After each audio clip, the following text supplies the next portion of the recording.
Assalamualaikum warahmatullahi wabarakatuh. Salam sejahtera bagi kita semua. Shalom, Om Swastiastu, Namo Buddhaya. Salam kebajikan bagi kita semua. Yang terhormat para pendengar yang saya kasihi dan hormati, pertama-tama mari kita mengucap syukur kepada Tuhan Yang Maha Esa yang telah senantiasa memberikan kita kesehatan agar kita semua bisa bangun di pagi hari dan mendengarkan pidato ini. Terima kasih juga kepada para hadirin yang sudah mau menyampaikan waktunya untuk mendengar dan menyimak pidato yang akan kami sampaikan. Pada kesempatan ini saya akan menyampaikan pidato yang berkaitan dengan keadaan kita sekarang mengenai keberagaman sosial, organisasi masyarakat yang berkaitan dengan konflik sosial rakyat Indonesia. Semenjak Indonesia merdeka pada 17 Agustus 1945, nilai-nilai budaya dan hal demikian terus berkembang dengan mengalami banyak perubahan. Rakyat Indonesia seiring waktu terus berproses sehingga menciptakan kehidupan sosial yang kita jalani hari ini. Berikut saya akan menjelaskan tahapan perubahan nilai sosial dan budaya masyarakat Indonesia mulai dari awal kemerdekaan hingga saat ini. Para pendengar yang saya hormati, pada pagi ini saya akan menyampaikan bahwa masa sesudah proklamasi kemerdekaan terjadi perubahan dalam kehidupan sosial masyarakat Indonesia. Semula rakyat Indonesia adalah masyarakat kolonial dengan diskriminasi ras sebagai ciri pokoknya. Kemerdekaan telah berhasil menghapus segala bentuk diskriminasi terhadap seluruh warga Indonesia. Pemerintah RI menghapus semua perbedaan perlakuan berdasarkan ras, keturunan agama, dan kepercayaan yang dianut warganya. Setengah adalah zaman awal reformasi. Perkembangan sosial budaya pada masa reformasi sangat bisa dikatakan sebagai perkembangan terburuk karena pada masa reformasi banyak dari negara Indonesia maupun bangsa pendatang yang bersikap etnosentrisme atau bersikap bahwa sukunya sendiri yang paling hebat, sehingga terjadi banyak peristiwa buruk seperti pengusiran massal oleh rakyat terhadap minoritas pendatang etnis Cina karena beranggapan bahwa seharusnya yang mengendalikan perekonomian Indonesia dipegang oleh bangsa sendiri.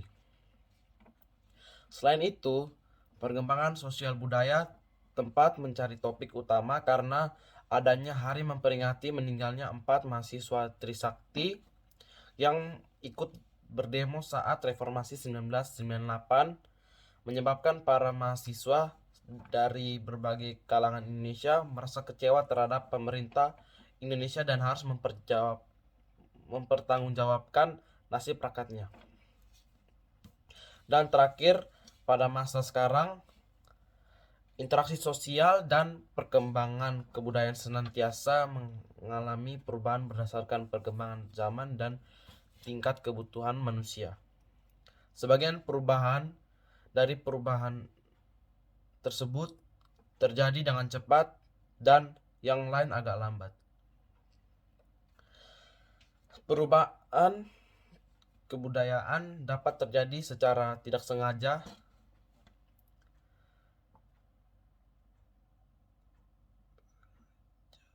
seperti dalam hal suatu kelompok orang tertimpa bencana alam, meletusnya Gunung Merapi, banjir besar, kebakaran, dan lain-lain, sehingga memaksa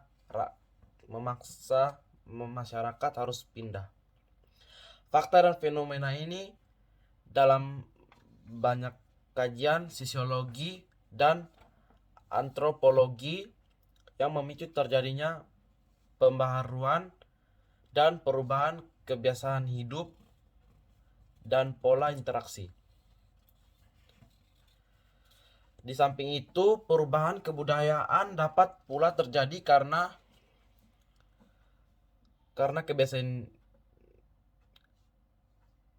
karena memang sudah direncanakan, misalnya program pembantuan teknis dan kesehatan dari badan-badan organisasi dunia, yang sering disertai dengan usaha yang mengubah kebudayaan dan cara pandang dengan suatu cara tertentu.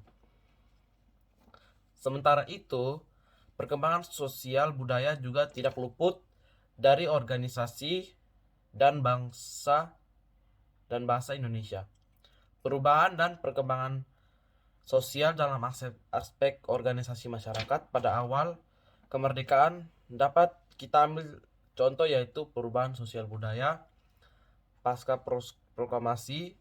Perubahan ini selanjutnya juga membawa pengaruh besar dan ditunjukkan dalam hubungan sosial antara kelompok-kelompok tertentu. Hal ini pun kemudian juga berubah seiring dengan lahirnya Negara Kesatuan Republik Indonesia. Dwi Sumpaniwati juga menyebutkan hal senada. Perubahan sosial budaya pasca proklamasi kemerdekaan ditunjukkan dengan tidak adanya pembedaan kelas sosial, baik itu secara keturunan agama, kepercayaan, atau ras. Reformasi yang berketuhanan yang Maha Esa mempunyai arti, yaitu gerakan reformasi berdasarkan pada moralitas ketuhanan dan harus mengarah pada kehidupan yang baik sebagai manusia makhluk Tuhan. Reformasi yang berperi kemanusiaan yang adil dan beradab, artinya gerakan reformasi berlandaskan pada moral kemanusiaan sebagai upaya penataan kehidupan yang penuh penghargaan atas harkat dan martabat manusia. Reformasi yang berdasarkan nilai persatuan, artinya gerakan reformasi harus menjamin tetap tegaknya negara dan bangsa Indonesia sebagai satu kesatuan.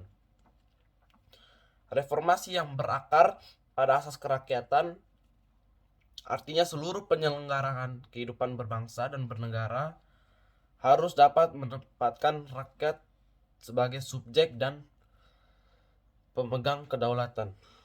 Reformasi yang bertujuan pada keadilan sosial bagi seluruh rakyat Indonesia, artinya gerakan reformasi harus memiliki visi yang jelas, yaitu demi terwujudnya keadilan sosial bagi seluruh rakyat Indonesia.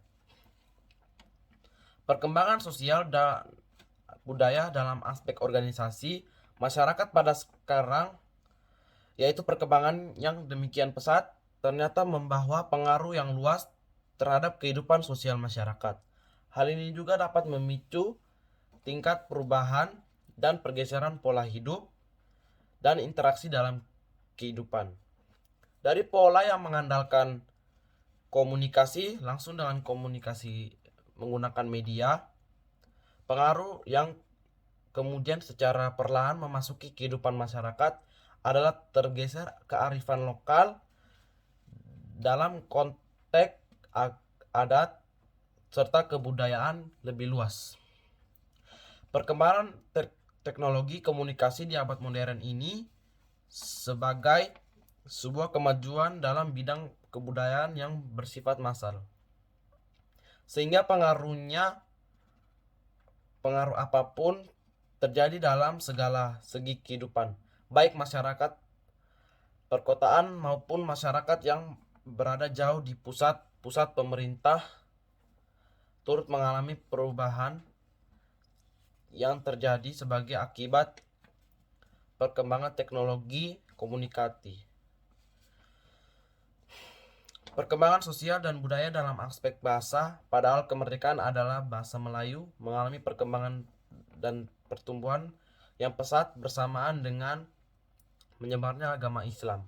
Hal ini mudah diterima oleh masyarakat dan dijadikan sebagai bahasa perhubungan antar pulau, antar suku, atau antar pedagang. Seiring berjalannya waktu, bahasa Melayu dipakai di wilayah Nusantara.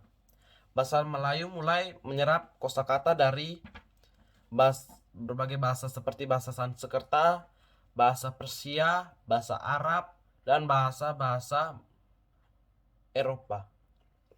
Mulai dari situ mulai muncul berbagai variasi dan dialek dari bahasa Melayu. Ini mendorong tumbuhnya rasa persaudaraan dan persatuan bangsa Indonesia. 3 bulan menjelang Sumpah Pemuda, 15 Agustus 1926, Soekarno dalam pidatonya menyatakan bahwa perbedaan bahasa antara suku dan suku bangsa Indonesia tidak akan menghalangi persatuan. Justru makin luas bahasa Melayu itu tersebar, maka makin cepat kemerdekaan Indonesia dapat terwujud. Perkembangan sosial dan budaya dalam aspek bahasa pada masa reformasi adalah perubahan internal seperti perubahan dan perkembangan bahasa yang terjadi dalam bahasa itu sendiri. Pola urutan frasa dalam kalimat serta penggunaan fungsi kasus dan gender dalam kalimat. Perubahan tersebut awalnya terjadi pada perilaku para penutur dalam kehidupan sehari-hari yang saling menyesuaikan diri, dan disusul oleh kecenderungan berinovasi pada kelompok masyarakat yang sudah akrab. Perubahan-perubahan secara perlahan diikuti dengan perubahan-perubahan lain secara berantai, yang akhirnya menjadikan bahasa-bahasa itu berbeda satu sama lain. Perubahan eksternal adalah perubahan dan perkembangan bahasa Indonesia yang diakibatkan oleh adanya kontak suatu bahasa dengan bahasa yang lainnya, di mana manusia sebagai makhluk sosial adalah berbudaya telah saling berhubungan baik antar bangsa di dunia manapun etnis di suatu negara. Aktivitas manusia didorong oleh berbagai kepentingan, yaitu kepentingan ekonomi, politik, penyebaran agama, kehausan akan ilmu pengetahuan, pertukaran seni budaya, serta keinginan menguasai teknologi baru. Berbagai kepentingan tersebut telah menyebabkan adanya pertemuan dan interaksi baik antar bangsa maupun antar etnik, sehingga mengakibatkan bahasa yang dipakai sebagai alat komunikasi saling mempengaruhi. Perubahan pada masa sekarang yaitu setiap individu dan atau kelompok dalam masyarakat pasti akan mengalami suatu perubahan. Hal ini terjadi karena setiap individu dan kelompok masyarakat tersebut memiliki pemikiran, kemampuan, atau terus berkembang dari waktu ke waktu.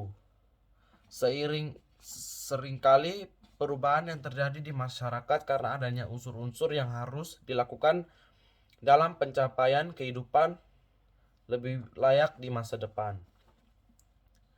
Perubahan dipicu oleh keinginan yang menjalankan kehidupan yang lebih baik. Selain itu, hakikat dan sifat manusia yang selalu ingin membuat perubahan terus menciptakan hal baru. Seiring berjalannya waktu, hal-hal yang terus berkembang hingga akhirnya mengubah sistem yang lama. Sistem perubahan membuat kita lebih maju dari sebelumnya. Namun terdapat imbas positif maupun negatif yang juga dapat mempengaruhi, contohnya dampak pada aspek sosial budaya tersebut, baik dampak positif maupun dampak negatif. Pada aspek organisasi masyarakat, dampak positifnya adalah setiap orang bebas membentuk organisasi. Jika orang dapat leluasa membuat organisasi, maka dapat lebih banyak juga potensi yang baik yang diproduksi di dalam organisasi yang dibentuk. Namun ada organisasi yang mengarah ke arah yang salah dan membuat pengaruh buruk kepada anggota organisasi. Tujuan dari adanya keberagaman adalah untuk menjadi kekayaan budaya bangsa, mempercepat persatuan dan kesatuan Indonesia, memperluas toleransi dan wawasan masyarakat tentang keberagaman budaya, menjadi daya tarik wisata, serta menjadi warisan kebudayaan dunia, menumbuhkan sifat nasionalisme, identitas bangsa di mata internasional, alat pemersatu bangsa sebagai ikon pariwisata, menambah pendapat nasional, memupuk sikap toleransi, sumber pengetahuan bagi dunia. Kemungkinan besar yang terjadi ketika kita tidak mencapai tujuan yang telah ditetapkan, akan terjadi saling menjatuhkan dan tidak menghargai satu dengan yang lainnya, dan banyaknya ketidakadilan di masyarakat serta adanya kesenjangan antar golongan dalam penegakan hukum. Contoh kasus yang pernah terjadi di Indonesia adalah konflik Ambon berlangsung pada 1999 hingga 2003. Dalam konflik tersebut tercatat ribuan warga meninggal. Ribuan rumah dan fasilitas umum termasuk tempat beribadah terbakar. Selanjutnya konflik Sampit, Kalimantan Tengah terjadi pada 2001. Konflik antar etnis tersebut berawal dari bentrokan antara suku Dayak dan suku Madura pada 18 Februari 2001. Konflik tersebut meluas ke seluruh provinsi Kalimantan Tengah termasuk ibu kota Palangkaraya. Diduga konflik tersebut karena persaingan di bidang ekonomi. Pada konflik tersebut, Komnas HAM membentuk Komisi Penyelidikan Pelanggaran HAM Sampit. Komisi Konflik Poso, Sulawesi Tengah yang terjadi antara kelompok Muslim dengan kelompok Kristen. Konflik ini terjadi pada akhir 1998 hingga 2001. Sejumlah rekonsiliasi dilakukan untuk meredakan konflik tersebut. Kemudian munculnya ditandatangani Deklarasi Malino pada 20 Desember 2001. Belum diketahui secara pasti korban akibat konflik Poso. Munculnya etnosentrisme yang berlebihan. Hadirnya sikap primordialisme akibat konflik Poso. Munculnya etnosentrisme yang berlebihan, hadirnya sikap primordialisme yakni pandangan yang selalu berpegang pada hal-hal yang dibawa semenjak kecil terkait tradisi adat, kepercayaan, dan sebagainya. Konflik sosial merupakan suatu contoh dari perbuatan yang tidak menghargai antar sesama manusia. Karena mereka merasa bahwa orang lain rendah dan tidak memiliki kemampuan sehebat diri mereka sendiri. Namun, Alkitab menyatakan bahwa semua orang harus saling mengasihi satu sama yang lain, seperti yang terdapat pada Matius 22 ayat 39. Dan hukum yang kedua yang sama dengan itu ialah kasihilah sesama manusia seperti dirimu sendiri. Mengasihi sesama merupakan bagian dari kita mengasihi Allah. Karena Allah tinggal dalam setiap manusia dan konflik sosial menyatakan hal yang sebaliknya dan patut kita hindari. Pluralisme merupakan suatu tatanan sosial yang berisikan beragaman perbedaan. Dalam suatu perbedaan perlu terdapat suatu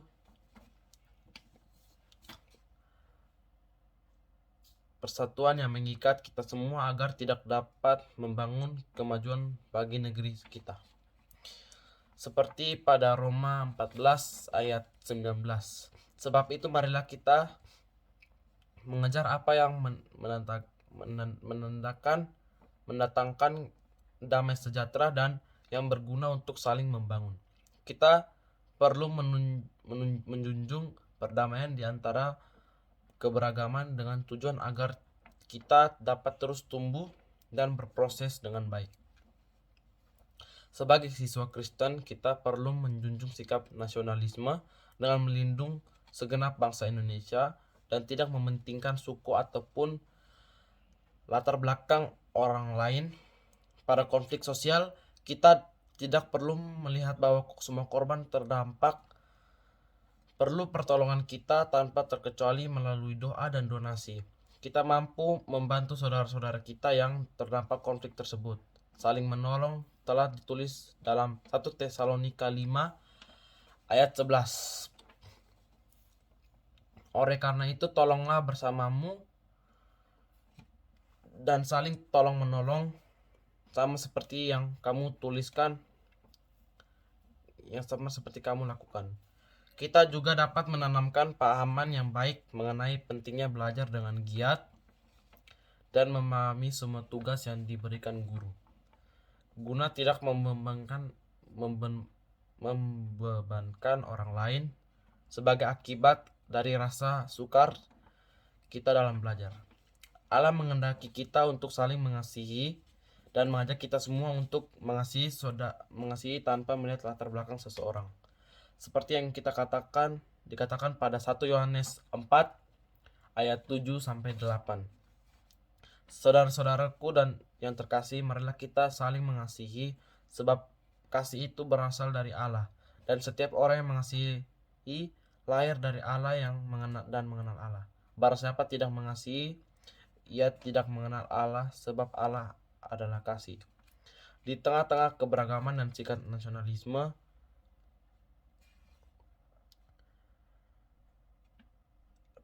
diperlukan untuk mencegah yang terjadikan perpecahan.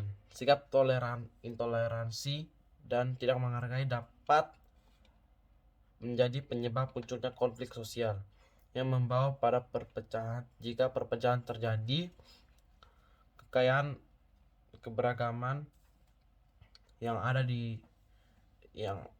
dapat menjadi sirna. Sebagai orang Kristen pun, Tuhan memerintah dan menginginkan umatnya agar menghindar dari perpecahan yang ada. Hal ini turut disampaikan secara tersurat dari Korintus 1 ayat 1 Korintus 1 pasal 1 ayat 10 yang berbunyi demikian. Tetapi aku dinasihati kamu saudara-saudara demi nama Tuhan kita Yesus Kristus, supaya kamu sekata dan ada perpecahan di antara kamu, dan jangan ada perpecahan di antara kamu. Tetapi sebaliknya, supaya kamu erat bersatu dan sehati sepikir. Dari sini Tuhan menginginkan umatnya dapat hidup bersatu walaupun di tengah keberagaman yang ada. Oleh karena itu diperlakukan langkah konkret sebagai siswa untuk turut menjaga keberagaman yang ada. Pada intinya, jika berdasarkan dari Alkitab, maka yang diperlukan untuk mencegah perpecahan sikap saling mengasihi. Sikap saling mengasihi sesama harus dapat benar-benar diterapkan. Terlebih merupakan perintah dari Tuhan kepada umatnya. Seperti telah ditulis dalam 1 Yohanes 3 ayat 18 berbunyi, anak-anakku, marilah kita mengasihi bukan dengan perkataan atau dengan lidah, tetapi dengan perbuatan dan dalam kebenaran. Saling sikap mengasihi sesama di tengah kebenaran yang ada. Kiranya tidak hanya menjadi ucapan semata, melainkan dapat benar-benar diaplikasikan dalam perbuatan dan sikap dalam masyarakat. Napak tilas sejarah yang mengasihkan, yaitu mengunjungi tempat-tempat bersejarah yang menjadi simbol perjuangan bangsa, adalah salah satu cara yang bisa dilakukan. Lalu memperkenalkan dengan keberagaman dengan studi tour yang dimaksudkan untuk mengenal budaya dan ciri khas daerah tersebut. Jika para generasi muda nyaman tinggal di Indonesia, diharapkan akan muncul rasa ingin menjadi keutuhan negara ini. Pelajaran pendidikan kewarganegaraan yang menggairahkan ditujukan agar para generasi muda bisa menjadi warga negara yang baik, taat kepada aturan negara, dan juga untuk menumbuhkan semangat nasionalisme. Demikian pidato mengenai keberagaman yang menarik untuk diketahui. Sebagai bagian dalam mempelajari suatu gejala pada masyarakat, kita perlu juga melihat apa tindakan dan langkah selanjutnya yang dapat kita kembangkan dari diri kita guna menerapkan pembelajaran yang telah kita pelajari. Oleh karena itu kita perlu memahami bagaimana spiritualitas kita dapat diterapkan pada topik secara konflik sosial ini. Sekian pidato dari saya. Terima kasih sudah setia mendengar pidato yang kami sampaikan dari awal hingga akhir. Saya harap pidato ini dapat bermanfaat bagi kita semua dan dapat menjadi motivasi supaya kita menerapkan prinsip kesatuan dan maaf jika ada salah kata maupun pengucapan. Maka dari itu marilah kita bersama-sama menunjukkan solidaritas kita melalui sikap menanggulangi masalah konflik dengan benar dalam masyarakat yang beragam. Kami mohon maaf sebesar-besarnya jikalau di dalam pidato ini kami menggunakan kata-kata yang kurang berkenan di hati para pendengar sekalian. Dengan rasa hormat kami pamit undur diri. Terima kasih.